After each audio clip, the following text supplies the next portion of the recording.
Welcome to the Prep Pursuit. I'm Deborah Walton, a modern etiquette, image, and style expert.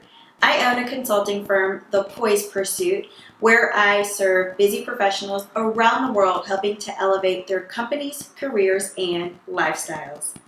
To learn more about my services, please visit thepoisepursuit.com. Today's video is just for brides-to-be.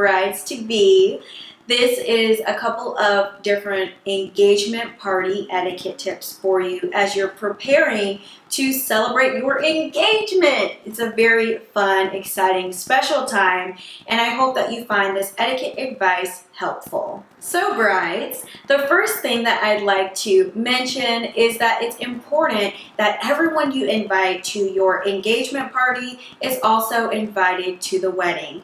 This is just proper wedding etiquette. So you want to make sure that you can match the list for your invitees for your engagement party and align it with your wedding.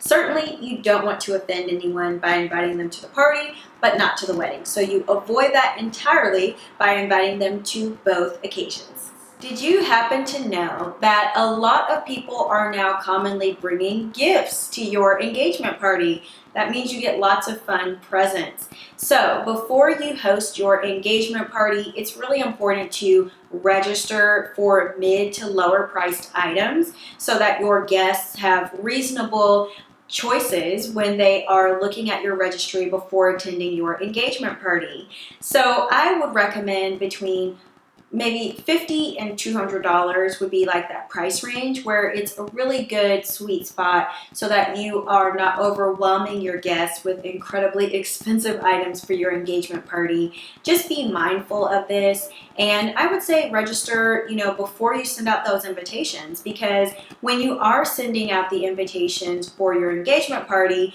you're likely to have people looking at the registry once you include that link on the invitation. So make sure you got your registry all set up before you send out those invites. My third piece of etiquette advice for you brides is that the best optimal time to host your engagement party is within the first few months of the engagement. So I wouldn't go any longer than the first 5 months, but certainly, 5 months or less after the time that you've been engaged is the appropriate time to host your occasion. The next piece of etiquette advice I have for you is that you need to decide with your future in-laws and your fiance how you will format the event for your engagement party. Is it going to be something more casual like a picnic? Or is it going to be something more formal, like a dinner? You want to make sure that everyone involved in the family is comfortable with the format, and different people have different styles in terms of what they would prefer for an event. So you want everyone to be relaxed and at ease. Make sure that before you send out invitations, book a venue, or do any of those planning details, you have a conversation with the future in-laws and with your fiance first before you start getting ahead of the ball, so to speak, and really planning that engagement party. Everyone involved in the family needs to have a say so they're comfortable and happy and excited about the engagement party. My last piece of etiquette advice for you brides-to-be is that formal invitations are not required for your engagement party. You always have the option if you want to send something in the postal mail, but you don't have to. If you prefer, you can send something informal like an email invitation or even a text, but make sure you're including all the important details like the date, time, and location so that people know when and where to show up.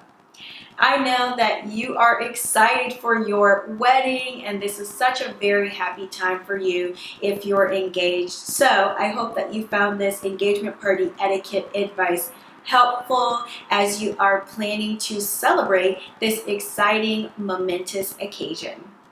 Now, if you're new to the channel, thank you for joining, and I'm so excited that you watched this video. I hope you subscribe because I share new videos every single week about how to thrive personally and professionally. Please do subscribe and you'll get a notification every time I've got something new to share. Thank you for watching this video, and I look forward to seeing you again in another one. Bye for now.